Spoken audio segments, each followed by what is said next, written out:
దాడి చేసిందెవరో కనిపెట్టే ప్రయత్నంలో ఆరావళి ఉండగా పంచభూతాలను ఆధీనంలోకి తెచ్చుకోవడానికి ధ్యానంలో మునిగిపోయాడు విక్రమ్.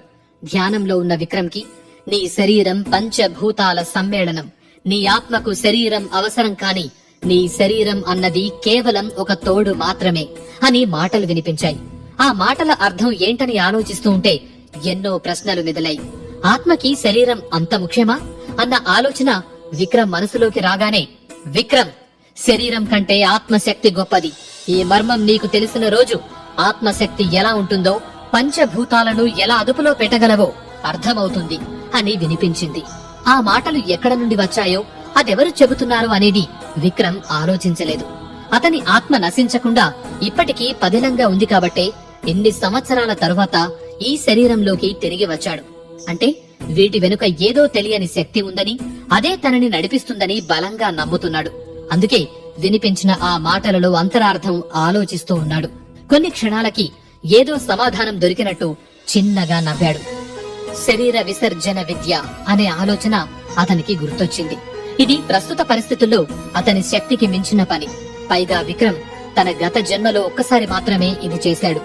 ఆరావళి తన ప్రాణాలు తీస్తున్న సమయంలో శరీరంతో పాటుగా అతని ఆత్మ కూడా నశిస్తే పూర్తిగా చచ్చిపోయినట్టే అని ఆలోచించి ఆ క్షణం శరీరం నుండి ఆత్మశక్తితో అతను బయటకు వచ్చేశాడు. మనిషిగా అతని ప్రాణాలైతే పోయాయి కాని ఆత్మ మాత్రం శక్తి కోల్పోలేదు. కాని ఏం జరిగిందో తెలియదు. అతని ఆత్మ హఠాత్తుగా ఏదో శక్తి వల్ల శూన్యంలోకి లాగివేయబడింది. ఆ తర్వాత చాలా రోజుల తర్వాత శూన్యంలోంచి బయటకు వచ్చి తనకు సరైన శరీరం దొరికే వరకు గాల్లో తిరుగుతూనే ఉంది. ఇప్పుడు విక్రమ్ అదే ఉపయోగించాలి అనుకుంటున్నాడు. ఉన్న శరీరాన్ని విసర్జించి ఆత్మశక్తితో పరిస్థితులన్నింటినీ అనుకూలంగా మలచాలి అనుకుంటున్నాడు. కొన్ని క్షణాల్లో విక్రమ్ ఆత్మ అతని శరీరం నుండి బయటకు వచ్చేసింది. ఆ ప్రక్రియ చేయటం అయితే చేశాడు కాని అతనిలో ఎక్కడో ఒక చిన్న భయం, మళ్లీ తిరిగి ఆ శరీరంలోకి వెళ్లగలనా అని. ఏదేమైనా ముందు ఈ ప్రకృతి విపత్తును ఆపాలనుకుని శరీరం లేకుండానే ధ్యానంలో కూర్చున్నాడు. కూర్చున్న మరుక్షణం ఏదో శక్తి అతన్ని కమ్మేసి నిస్సహాయంగా చేసి మళ్లీ శూన్యంలోకి లాగటానికి ప్రయత్నం చేయసాగింది. గత జన్మలోనూ ఇలాగే అనిపించింది. అప్పుడు ఆ శక్తిని ఎదిరించలేక లొంగిపోయాడు. ఈ క్షణం లొంగకూడదు, ఎదిరించాలి, అనుకున్నది సాధించాలి అని దృఢమైన సంకల్పంతో మరింత శక్తి కూడా తీసుకుని ప్రయత్నం చేయసాగాడు. కాసేపటికి ఆ శక్తి విక్రమ్ ముందు తల వంచింది. పంచభూతాలు అతని ఆధీనంలోకి వచ్చి ఆ శక్తి వలయాలు చుట్టూ చేరాయి. వాటిని దిగ్బంధనం చేసి శక్తి వలయం ఏర్పరచాలి అనుకున్నాడు. కాని అది అతని ఆత్మశక్తిని కూడా హరించి వేయసాగింది. ఇక ఇలా సాధ్యం కాదని అర్థం చేసుకున్న విక్రమ్ పంచభూతాలను శాంతపరిచి ఊరుకున్నాడు. ఇప్పుడు కాని అతని ఆత్మశక్తి తగ్గితే మళ్లీ శరీరంలోకి వెళ్లటం కష్టమవ్వొచ్చు. పంచభూతాలను శాంతపరచడంతో గదిలో పరిస్థితి కంట్రోల్లోకి వచ్చింది. దాంతో మరుక్షణమే అతను మళ్లీ శరీరంలోకి ప్రవేశించాడు. వాతావరణం చక్కబడటంతో భాగ్యలక్ష్మి, ప్రమీల ఊపిరి పీల్చుకున్నారు. పంచభూతాలను తన శక్తి ద్వారా శాంతపరచటం చూసిన ప్రమీల, విక్రమ్ సాధించాడమ్మా, పంచభూతాలను దిగ్బంధనం చేశాడు అంటూ సంబరపడింది. భాగ్యలక్ష్మి కూడా ఆశ్చర్యపోయింది.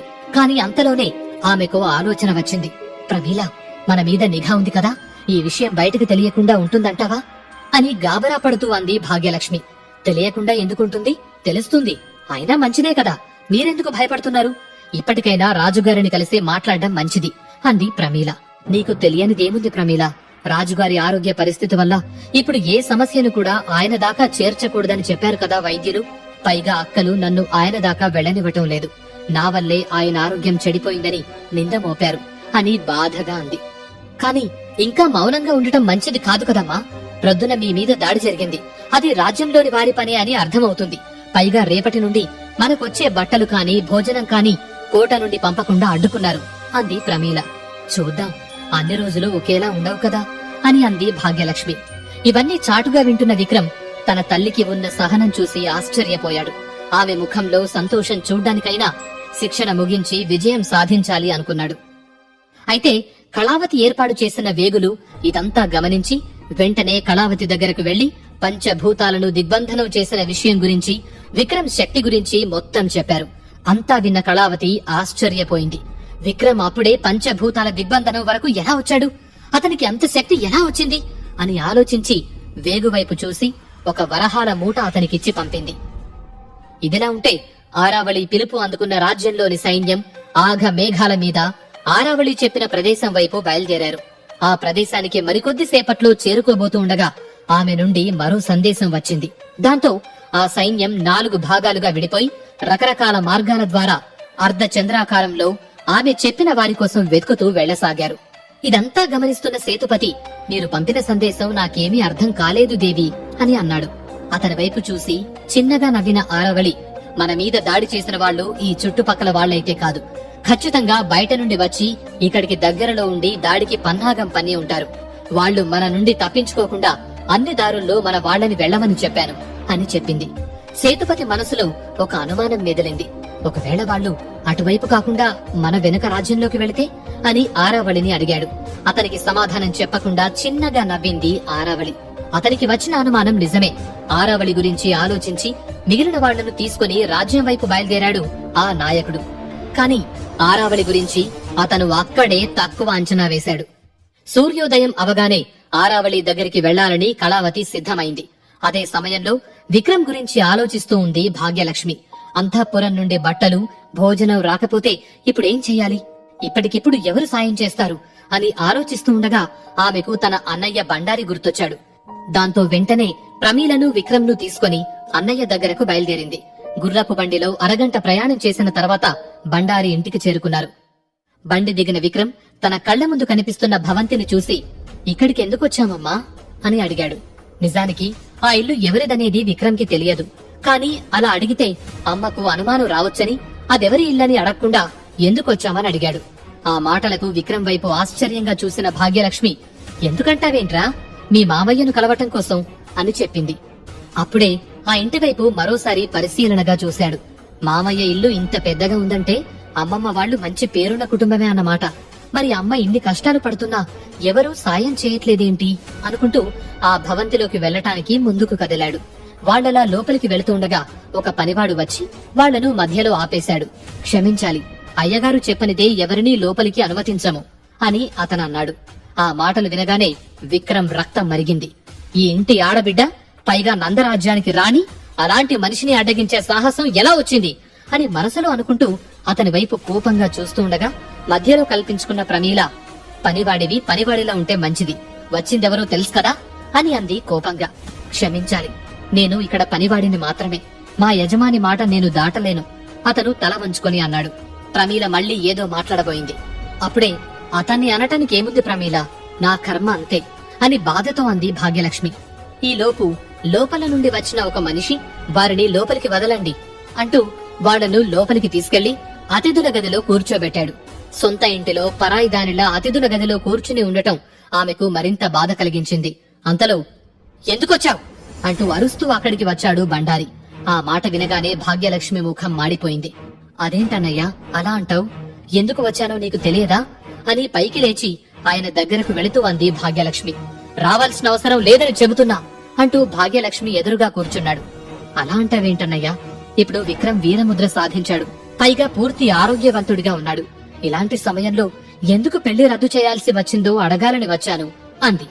నీకు సమాధానం ఇవ్వాల్సిన అవసరం లేదు అన్నారు ఆయన నిర్లక్ష్యంగా. అలా అనకన్నయ్యా, నువ్వేగా ముందు నుండి నా అల్లుడు అంటూ మన శరణ్యకు మంచి జోడి అంటూ ఇద్దరికీ పెళ్లి చేద్దామన్నావు అని అంది. నిజమే, అప్పటి పరిస్థితుల్లో ఆ మాట అన్నాను, కాని ఇప్పుడు పరిస్థితులు వేరు అన్నాడు బండారి. వేరు అంటే ఇప్పుడేమైంది? ఇంకా మంచి కదా జరిగింది, మరి సమస్య ఏంటి అని కళ్ల వెంట నీళ్లు కారుతుండగా అడిగింది. ఆవిడ అలా బ్రతిమాలటం విక్రమ్ కి నచ్చలేదు. వెంటనే అమ్మా అన్నాడు. భాగ్యలక్ష్మి వెనక్కి తిరిగి, ప్రమీల, బాబుని బయటకు తీసుకువెళ్ళు అని చెప్పింది. ఆమె మాటల్లో కోపం చూసి, రా బాబు అంటూ అతన్ని తీసుకువెళ్ళింది. వాళ్లలా వెళ్లిపోయాక అసలేం జరిగిందన్నయ్యా అని అడిగింది భాగ్యలక్ష్మి. ఏమీ జరగలేదు, అభిప్రాయాలు మారాయంతే, మనం మనుషులు, పరిస్థితులకు తగ్గట్టు నిర్ణయాలు మార్చుకోక తప్పదు అని అన్నాడు బండారి. అదే ఏంటా పరిస్థితులు? నేను నీ చెల్లిని, నాకూడా చెప్పవా అని అంది. చెల్లి ఇప్పుడు గుర్తుకొచ్చిందా నీకు? ఆ రోజు నీ మేనల్లుడి విషయంలో ఎందుకు గుర్తు రాలేదు అని సూటిగా అడిగాడు బండారి. ఆయన అడిగిన దానికి సమాధానం ఇవ్వలేక తల దించుకుంది. మౌనంగా ఉంటావు, ఎంతగా ప్రాధేయపడ్డాను, కనీసం ఒక్క సహాయమైనా చేశావా? నీకు రక్త సంబంధమే కదా, ఎందుకు కాపాడలేదు అని కాస్త కోపంగా అడిగాడు. అప్పటి నా పరిస్థితి నీకు తెలుసు కదా అన్నయ్య అని నిస్సహాయంగా అంది భాగ్యలక్ష్మి. అంటే నీ పరిస్థితి మేము అర్థం చేసుకోవాలి, నువ్వు మా పరిస్థితి అర్థం చేసుకోవా? అయినా ఇప్పుడు నా కూతురికి ప్రతాప్ సింహ గారితో సంబంధం కుదిరింది, అనవసరంగా గొడవ చేసి నా పరువు తీయకు అంటూ ఇక వెళ్లిపోవచ్చు అన్నట్లుగా మాట్లాడాడు. గది నుండి బయటకొచ్చిన ప్రమీల, విక్రమ్ ఇంటి వెనకగా ఉన్న యుద్ధ శిక్షణ స్థలం వైపు నడుస్తున్నారు. చాలా విశాలంగా ఉన్న శిక్షణ స్థలంలో అన్ని రకాల యుద్ధ విద్యలకు శిక్షణ జరుగుతూ ఉంటుంది. అక్కడికి వెళుతూ ఉండగా ఒక సైనికుడితో కత్తి యుద్ధం చేస్తున్న అమ్మాయి పైన విక్రమ్ చూపు పడింది. అతని చూపులు గమనించిన ప్రమీల, తనను గుర్తుపట్టారా? మీరు చేసుకోవాల్సిన అమ్మాయి శరణ్యదేవి అని చెప్పింది. విక్రమ్ శరణ్య వైపు నిలబడి చూస్తూ ఉన్నాడు. అక్కడ జరిగేది శిక్షణ కోసం జరిగే పోరాటంలా కాక నిజమైన యుద్ధంలాగా ఉంది. ఇప్పుడు ఆవిడని మీ అన్నయ్య ప్రతాపసింహ గారికి ఇచ్చి చెయ్యాలని మీ మామయ్య గారు అనుకుంటున్నారు అంది ప్రమీల. ప్రమీల చెప్పేది వింటూనే శరణ్య వైపే చూస్తూ ఉన్నాడు విక్రమ్. శిక్షణకు విరామం ఇవ్వడంతో చేస్తున్న పోరాటంని ఆపి మంచినీళ్లు తాగుతోంది శరణ్య. అప్పుడే అక్కడికి వచ్చిన చెలికత్తే, శరణ్యాదేవి గారు, మీ బావగారొచ్చారు, అదిగో అక్కడ నిలబడి మిమ్మల్నే చూస్తున్నారు చూడండి అని చెప్పింది. ఆ మాటలకు తల తిప్పి విక్రమ్ వైపు చూసిన శరణ్య విక్రమ్ దగ్గరకు వెళ్లి, బాగున్నారా బావగారు అని మర్యాదపూర్వకంగా అంది. నవ్వుతూ నమస్కరించిన విక్రమ్, మేము బాగున్నాము, మీరు అంటూ ఆమె కళ్లల్లోకి చూసి, మీ నైపుణ్యం చాలా గొప్పది అని చెప్పాడు. శరణ్యకు నవ్వొచ్చింది.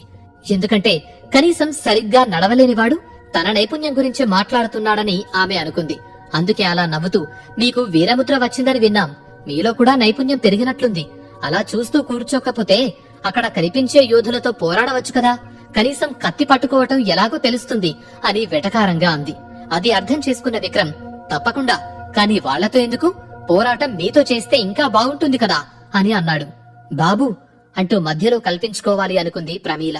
విక్రమ్ కి తెలియకపోవచ్చు, కాని శరణ్యదేవి కత్తి సాము ఎలాంటిదో ఆవిడకి తెలుసు. ఓహ్, నీకు కత్తి పట్టుకునే ఓపికొచ్చిందా అని అడిగింది శరణ్య.